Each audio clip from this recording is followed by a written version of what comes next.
அனைவருக்கும் வணக்கம்.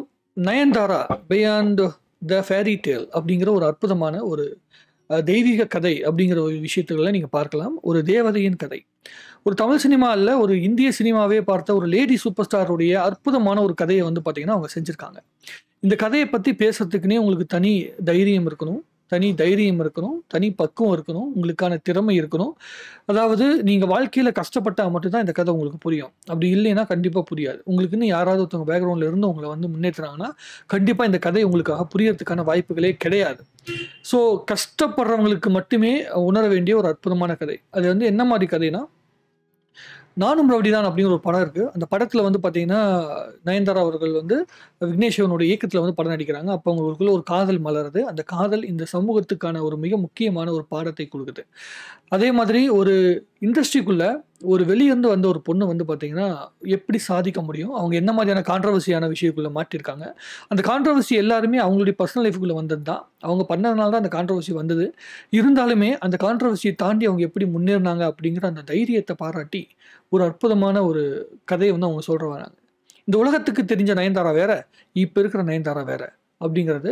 ஸோ என்னுடைய வாழ்க்கைக்குள்ள இருக்கிற விஷயங்கள உங்களுக்கு நான் சொல்லப் போறேன். நீங்க அத கேட்டு தெரிஞ்சுக்கங்க. தெரிஞ்சுக்கிட்டா தான் நீங்கலாம் மனுஷங்க. இல்லைன்னா நீங்கலாம் மனிதர்களே கிடையாது. அப்படிங்கிற மாதிரி ஒரு உணர்வை குடுக்குற ஒரு அற்புதமான கதைய நான் வந்து பேசப் போறேன்.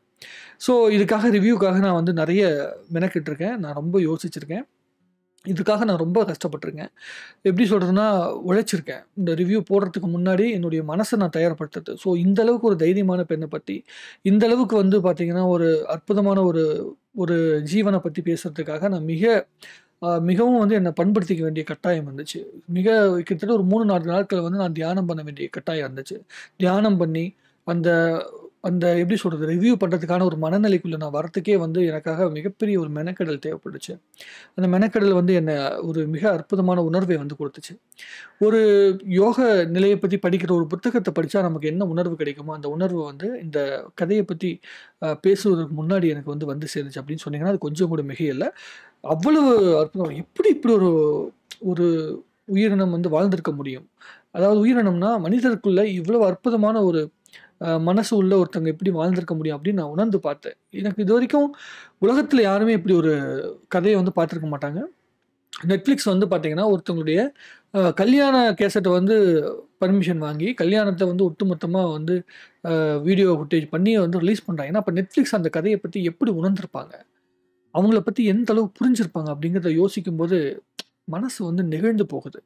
2001ல வந்து முதல்ல ஐயா திரைப்படத்துல வந்து 2003ன்னு நெனைக்கிறேன். ஐயா திரைப்படத்துல வந்து நம்ப நயன்தாராவ பார்த்ததுலேருந்து இதுவரைக்குமே அவங்களுடைய வாழ்க்கையுடைய ஒவ்வொரு அந்த கிராஃப பார்க்கும்போது பயங்கரமா இருந்தது.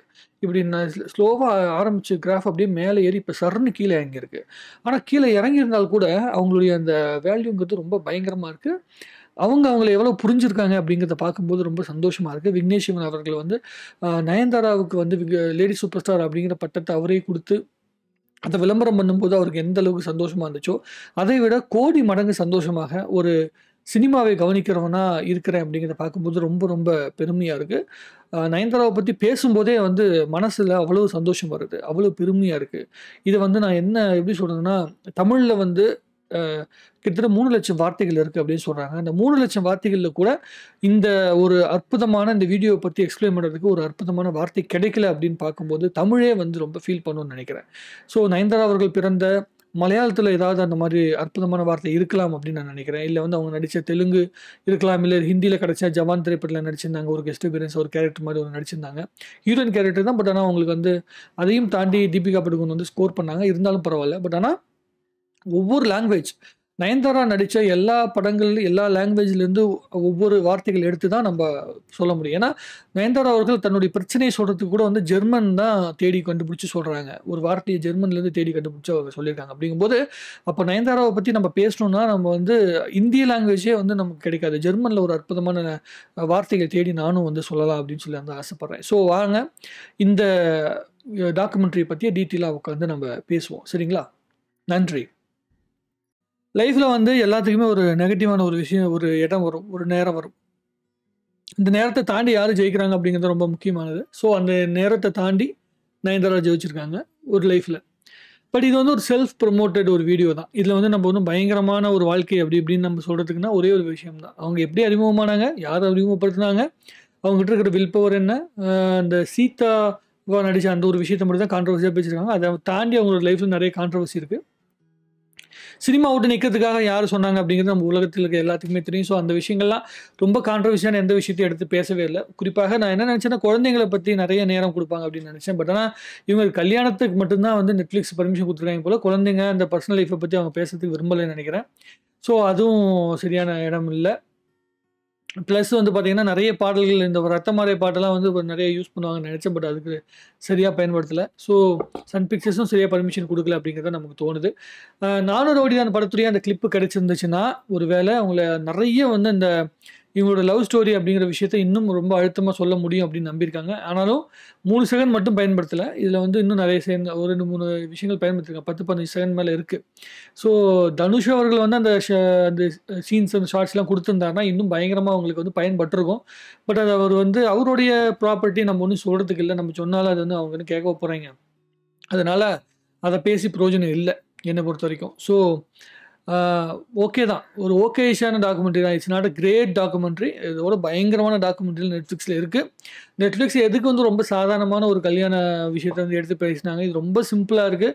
இதில் ஒன்றும் சொல்லிக்கிற அளவுக்கு ரொம்ப அழுத்தமான எந்த விஷயங்களுமே இல்லை. 1 மணி நேரம் 22 நிமிஷத்தில் ஒன்றும் இன்ட்ரெஸ்டிங்காக பயங்கரமாக ஒன்றுமே இல்லை. கிளாரிட்டியாக இருக்குது, அவ்வளோதான் இருக்குது. தவிர இது வந்து ரொம்ப ஒரு ஃபேரி டேல் அப்படிங்கிற மாதிரியான ஒரு ஃபீலிங்ஸை எனக்கு கொடுக்கவே இல்லை. ஸோ நயன்தாராவுடைய லைஃபை இதை விட அற்புதமாக சொல்ல முடியும். நீங்கள் நான் ஒரு உதாரணத்துக்கு சொல்கிறேன். நான் என்னமோ ஒரு எப்படின்னா, டிடி வந்து ராஜாராணிக்கு அப்புறமேட்டு முதல்ல நயன்தாரா வந்து ஒரு இன்டர்வியூ கொடுத்தாங்க. அந்த இன்டர்வியூவில் நயன்தாரா பேசும்போது இருந்த அந்த கான்ஃபிடென்ஸு, அதில் இருந்த உண்மைத்தன்மை, அது வந்து இதில் இல்லை. எனக்கு தெரிஞ்ச அந்த உண்மைத்தன்மையோ அந்த ஒரு எசன்ஸ் வந்து இதுக்குள்ளே கம்மியாக இருக்குதுன்னு நான் நினைக்கிறேன். ரொம்ப இன்ஸ்பைரிங்காக இது இல்லை. நயன்தாரா சொன்ன மாதிரி அந்த அறிக்கையில் அவங்க சொல்லியிருந்த மாதிரி வந்து இந்த டாக்குமெண்ட்ரி பார்த்தா பல பேரோட லைஃப்பில் பெரிய மாற்றங்கள் ஏற்படும் அப்படின்னா ஒரு ஆர்டிஸ்ட்டுக்கு ஏற்பட வாய்ப்பு இருக்குது. பட் பொதுமக்களாக பார்க்கும்போது அந்த கதை வந்து அவ்வளோ அற்புதமான ஒரு ஃபீலிங்ஸை எனக்கு கொடுக்கல. ரொம்ப சிம்பிளான விஷயங்கள் இருக்குது. இன்னும் வந்து ஸ்கிரிப்டடாக பண்ணும்போது இன்னும் நிறைய விஷயங்கள் ஆட் பண்ணியிருக்கலாம். ரொம்ப கிளாஸியாக பண்ணுன்னு சொல்லிட்டு வந்து ரொம்ப சிம்பிளாக பண்ண மாதிரி எனக்கு தோணுது. இதெல்லாம் சொன்னால் நல்லா இருக்காது அப்படின்னு நினச்சி அவங்க நிறைய விஷயங்களை வந்து ஸ்கிப் பண்ணியிருக்காங்க. அது நல்லாவே தெரியுது. பட் ஆனால் பரவாயில்ல, ஏதோ ஒன்று இவ்வளோ பில்டப் பண்ணதுக்கான விஷயங்கள் இல்லை அப்படிங்கிறது தான் தோணுது. ஸோ உங்களுக்கு பிடிச்சிருந்தா நீங்கள் உட்காந்து நயன்தாரா கதை வந்து உங்களுக்கு ரொம்ப பிடிக்கும் அப்படின்னு ஆசைப்பட்டீங்கன்னா நீங்கள் தாராளமாக உட்காந்து பாருங்கள். அது உங்களுடைய பர்சனல் விஷயம். நல்ல எதுவும் தள்ளிடணும் அப்படிங்கிற எண்ணம் எனக்கு துளி கூட கிடையாது. ஸோ தாராளமாக பார்த்துட்டு உங்களுடைய கருத்துக்களை எழுதுங்க. இதுதான் நமக்கு தெரிஞ்ச விஷயம். உங்களுடைய கருத்துக்களை தாராளமாக கமெண்ட் எழுதுங்க. நானும் பார்த்து தெரிஞ்சுக்கிறேன். ஒரு முறை பார்க்கலாம். ஏதோ நயன்தாரா ஏதோ கதை சொல்லியிருக்காங்க, நயன்தாராவோட கல்யாண கேசட்டை வந்து பார்க்க முடியாது, நம்மளாம் போய் பார்க்கணும். கல்யாண கேசட்டே அவ்வளோ அற்புதமாக இல்லை. கல்யாணத்தை ரொம்ப சின்னதாக கொடுத்துருக்காங்க. ஒரு 10 நிமிஷம் தான் வருது. கிளைமேக்ஸ் முடியும் போது தான் வருது. அந்த டாக்குமெண்ட்ரி முடியும் போது தான் வந்து அதுக்கு முன்னாடி நயன்தாராவுக்கான பில்டப் தான் கொடுத்துருக்காங்களே தவிர அவங்களோட லவ் ஸ்டோரி கூட ரொம்ப அழுத்தமாக பதிவு செய்யப்படலை. ஸோ ரொம்ப சிம்பிளாக சொல்லியிருக்காங்க. வேறு என்ன சொல்கிறதுக்கு இருக்குது? ஏதாவது இருந்தால் நிறைய விஷயங்கள் இருக்கும்னு நான் நினச்சேன். ரொம்ப பயங்கர கான்ட்ரவர்சியான விஷயங்களுக்குலாம் அவங்க பதில் சொல்லுவாங்கன்னு நினச்சேன். ஸோ எப்படி வந்து பூசி மொழிகி நார்மலாக சொல்லிட்டு இருக்காங்க. நயன்தாரா வந்து எப்படி அறிமுகமானாங்க, அவங்க அம்மா அவங்களோட பர்சனல் லைஃப்குள்ள ஒரே ஒரு விஷயம் எனக்கு ரொம்ப கனெக்ட் ஆனது, அவங்க அப்பா உடம்பு சொல்லாமல் இன்னும் தடுமாறிட்டு இருக்கிற விஷயம். அதை வந்து பார்க்கும்போது ரொம்ப அந்த மொமெண்ட் இருக்கும்போது அதை தாண்டி அவங்க நிற்கிறாங்க அப்படிங்கிறது, அவங்க ஃபேமிலிக்கான இம்பார்ட்டன்ஸ் கொடுத்துருக்காங்க அப்படிங்கிற விஷயம் புரிஞ்சிருக்கு. விக்னேஷ் சிவன் வந்து நயன்தாராவுக்கு ஒரு சரியான ஆள் தான், இல்லை மாற்றுக்கருத்து கிடையாது. ஏன்னா அவங்க நிறைய விஷயங்கள் கடந்து வந்த பிறகு அவங்க சொல்கிற விஷயத்தை பார்க்கும்போது விக்னேஷ் சிவன்கிட்ட ஏதோ ஒரு ஜென்யூனிட்டி இருந்திருக்கு. அந்த ஜென்யூனிட்டி அவங்களுக்கு ரொம்ப பிடிச்சிருக்கு. அதுதான் அவங்களோட லைஃப்பை வந்து கிரிப்பாக பிடிச்சிருக்கு. இது தொடரட்டும்.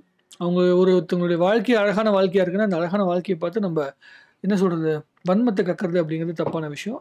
அது அவங்க வாழட்டும். வாழ விடுறது தான் ஒரு அற்புதமான விஷயம்னு நான் நினைக்கிறேன். எனக்கு தோன்றதை நான் சொல்லிட்டேன். உங்களுக்கு தோன்ற விஷயத்தை நீங்கள் தாராளமாக கமெண்ட் எழுதுங்க, நான் பார்த்து தெரிஞ்சுக்கிறேன். நன்றி, வணக்கம். வாழ்க தமிழ்நாடு, வளர்க தமிழ் சினிமா. நயன்தாரா அவர்களே, இந்த மாதிரி ஒரு 10 செகண்டுக்காக இவ்வளோ பெரிய பில்டப்லாம் கொடுத்து நீங்கள் வந்து இவ்வளோ தூரம் நல்ல வாழ்க்கையை வாழ்ந்தேன்னு சொல்லும்போது அந்த நல்ல வாழ்க்கையை எதுக்கு வந்து இவ்வளோ பெரிய கான்ட்ரவர்சியான ஒரு விஷயமா மாற்றிக்கிட்டீங்க அப்படிங்கிறது எனக்கு தெரியல.